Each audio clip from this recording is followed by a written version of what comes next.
झुंझुनू की ये धरती शक्ति भक्ति और समर्पण की धरती है। शहीद सावरकर और सूरवीरों की धरती है। भामाशाहों की धरती है। आज इस जनसंवाद कार्यक्रम में झुंझुनू अंचल के कोने कोने से पधारे हुए मंच पे विराजमान बहुत ही सम्माननीय श्रीमान राजीव जी चौधरी, जो परम सम्माननीय सुमित्रा सिंह जी के सपुत्र हैं, जो हमारी सबसे बड़ी पंचायत में 9 बार इस झुंझुनू विधानसभा सहित पूरे जिले का प्रतिनिधित्व किया है। उनके लिए मैं ये कहूं कि अगर राजस्थान की शान और झुंझुनू का गौरव कहूं तो कोई अतिशयोक्ति नहीं।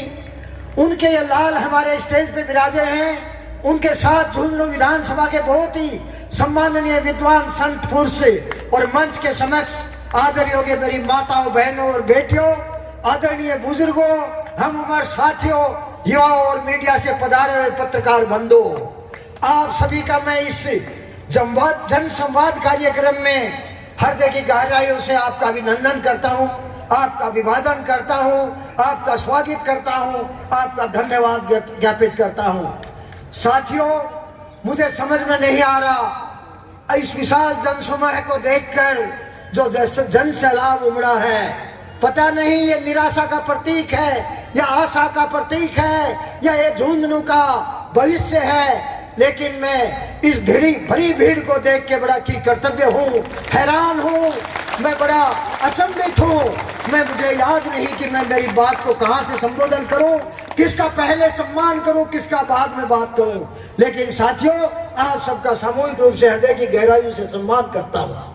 मेरे से पूर्व प्रबुद्ध और प्रखर वक्ताओं ने बहुत सारी बताई बातें। मुख्य रूप से हम कई लोग भारतीय जनता पार्टी से उम्मीदवार थे। कई जगह पे बातें हुई कि फला उम्मीदवार है। अंत में जब मुझे एहसास होने लगा, जैसा कि विद्वान सीए मनीष जी अग्रवाल ने बताया कि आज यहाँ एक ऐसे व्यक्ति को टिकट दिया है, उनकी बातों को मैं दोहराना नहीं चाहता। सही रूप से उन्होंने उस बात को बताया है कि एक जज यहाँ बैठे, एक जज दिल्ली में और एक कहीं और। तो साथियों, उस जिसको टिकट मिली है उसके बारे में मैं ज्यादा नहीं कहना चाहूंगा, मेरे पूर्व वक्ताओं ने जो बता दिया है। लेकिन मैं ये जरूर कहना चाहूंगा कि मैंने हाथ जोड़ के कर्तव्य निवेदन किया था कि ये झुंझुनू की विधानसभा वंश परंपरा से थे, तो यहाँ बिल्कुल पिछले 60 साल से परेशान है, वंशवाद खत्म है। और मैं जिस दिन झुंझुनू की राजनीति में प्रवेश किया था, मैं ये संकल्प लेकर आया था कि इस वंशवाद की परंपरा को खत्म करूंगा और इस झुंझुनू के लिए, विकास के लिए मैं कर संकल्पित रहूंगा। लेकिन भारतीय जनता पार्टी ने, बड़ी विडंबना है कि मेरा कुछ नहीं, आप लोगों ने जो आशा की किरण जगाई थी और इस झुंझुनू में एक नया परिवर्तन देखने की सोची थी, उसको भारतीय जनता पार्टी के उच्च नेतृत्व ने और विशेष रूप से जैसा कि मनीष जी ने कहा, उन्होंने आपकी आशाओं पे पानी फेर दिया। मैंने हाथ जोड़ के निवेदन किया था, कई जगह हमसे भारतीय जनता पार्टी के शीर्ष नेतृत्व से संवाद भी हुआ था। मैंने हाथ जोड़ के कहा था, सुमित्रा सिंह जी के सपुत्र राजीव जी चौधरी भी टिकट के आकांक्षी है। बहुत पुराना 1995 का भाजपा का कार्यकर्ता दिसंबर पूनिया भी यहाँ से टिकट का आकांक्षी है।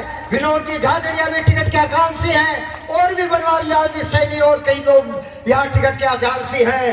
एक व्यक्ति को छोड़ के आप किसी भी सामान्य कार्यकर्ता को टिकट दें, ये झुंझुनू जो कि एक तरह से इस गुंडागर्दी, भू माफिया और बहन बेटे की हुई ताबू से बचा हुआ है, वो कायम रहे। इसलिए मैं झुंझुनू की अस्मिता और अखंडता को कायम रखने में हम लोग कामयाब रहे। लेकिन साथियों, ये हमारी और आप सभी की भावनाओं पे कठोराघात हुआ है। मुझे पता है कि आप लोग निराश हैं, लेकिन आप निराश हो सकते हैं। लेकिन मैं आज आपने इतनी बड़ी संख्या में यहाँ उपस्थित हुए, मुझे इस बात का एहसास करा दिया कि मैंने जो 5 साल में जो किया, मेरी कोई महत्वाकांक्षा नहीं थी। मैं सम्मान के लिए क्या था, आप लोगों ने मुझे जो सम्मान दिया है वो किसी विधायक और सांसद से कम नहीं है। तो साथियों, मेरी और कोई अपेक्षा और आकांक्षा नहीं है। मैं आप लोगों के लिए आया था, आप लोगों के लिए हूँ और आप लोगों के लिए रहूंगा। जैसा आप लोग मुझे जो आश्वासन या मुझे विश्वास या कोई आदेश जारी करोगे, उसकी मैं बिल्कुल हाथ जोड़कर आपके चरणों में प्रणाम करते हुए पालना करूंगा। लेकिन इस मंच के माध्यम से आपको अवगत कराना चाहता हूं कि आप आगे भी मुझे कोई कार्य या दायित्व सौंपोगे तो मेरी श्रंस और मेरी प्रेरणा स्रोत परम सम्माननीय झुंझुनू का शौर्य, झुंझुनू की शोभा, बालिका शिक्षा की मसीहा परम सम्माननीय सुमित्रा सिंह जी होंगी। उनको आदर्श को लेके ही मैं इस झुंझुनू विधानसभा में आपके आदेश का कुछ कर सकूंगा।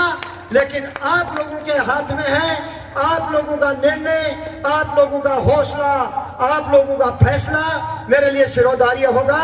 मैंने जो कुछ किया नहीं किया, मैं कैसा हूं, कैसा रहूंगा, इस बात का मुझे मेरे मुंह से कहने की जरूरत नहीं है। मैं भामाशा हूं, मैं बालिका शिक्षा के लिए किया, मैंने गौशाला के लिए किया, मैंने युवाओं के लिए किया, मैंने विप्र समाज के लिए किया, मैंने राम काज के लिए किया, या अन्य कोई भी सामाजिक रचनात्मक कार्य किया, मैं उसका कोई एहसान नहीं करना चाहता। मेरा एक जज्बा और जुनून है कि भगवान ने कुछ दिया है तो उसको मैं पुरुषार्थ में लगाऊं, और आप लोगों ने जो सम्मान दिया उसकी वैल्यू, जो मैंने मेरी जेब से कुछ खर्च किया है उस वैल्यू का मैं आकलन नहीं कर सकता, पता नहीं वो कितनी गुना है। तो साथियों, आप लोग जो भी आदेश करोगे, राजीव जी सहित जो भी परम सम्माननीय इस मंच में विराजमान है, और उससे भी अधिक मेरे लहू से भी प्यारे जो भी कार्यकर्ता बुजुर्ग और यहाँ पधारे हैं, वो जो भी आदेश देंगे मेरे लिए शर्माते हैं। मैं आप लोगों के लिए हमेशा आपकी सेवा के लिए तत्पर रहूंगा। जय मामू जी, आपसे मेरा निवेदन है, आप मंच पे आए और चुनाव लड़ने की सारे समुदाय की भावनाओं को मद्देनजर रखते हुए घोषणा करें, और इसके साथ ये भी घोषणा करें किसी भी तरह का प्रेशर आ जाए हम चुनाव से विड्रॉ नहीं होंगे।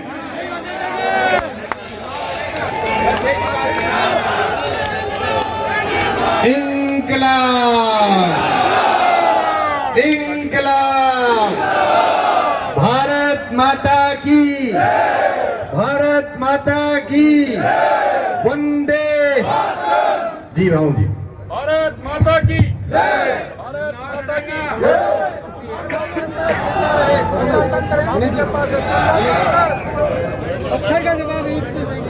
एक बार पुणे में पधारे हुए सभी अति सम्माननीय झुंझुनू विधानसभा के मेरे आदरणीय बड़े बुजुर्गों, हम उम्र साथियों और माताओं, बहनों और बेटियों, आप सबका मैं स्वागत और अभिनंदन करता हूं। जैसा कि रणवीर जी डूडी ने बताया और पूर्व वक्ताओं ने बताया, और आप लोगों ने हाथ उठाकर मुझे चुनाव लड़ने का जो जन समर्थन दिया, उसके लिए मैं बहुत बहुत आप सभी का आभारी हूं। इसके अलावा एक दूसरी बात यह है कि मैं आप लोगों का इस मंच से वादा करता हूं, और मैं जिस परिवार में जन्मा हूं बहुत स्वाभिमानी परिवार है।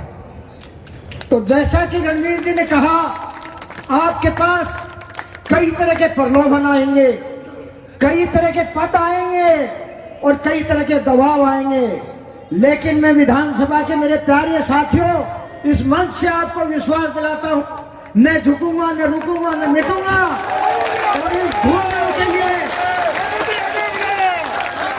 मेरे शरीर में अगर एक बूंद भी अगर खून की रहेगी, तब तक इस झुंझुनू की धरती को इस हवारा और गुंडों से विकृत नहीं होने दूंगा। मेरा यही विकल्प है, मेरा यही विकल्प है। मैं कभी पंच में नहीं बनूं, लेकिन ये मेरा एजेंडा है कि इस वंश परंपरा और आजकल जो वंशवाद है वो भ्रष्टाचार में भी लिप्त हो चुका है। इस वंशवाद और भ्रष्टाचार को मिटाना है, और झुंझुनू जो वीरों और शूरवीरों की स्वार्थ की धरती है, भाईचारे की धरती है, उसको मैं कायम रखूंगा। या किसी तरह का भू माफिया या और तरह का कोई यहाँ कोई गिरोह गुंडागर्दी नहीं पनपने दूंगा, जिसकी अमन, चैन और शांति के लिए कसरत हूँ। आप लोगों का आदेश मैं सिर माथे, आप लोगों को बहुत बहुत धन्यवाद। जय हिंद, जय भारत।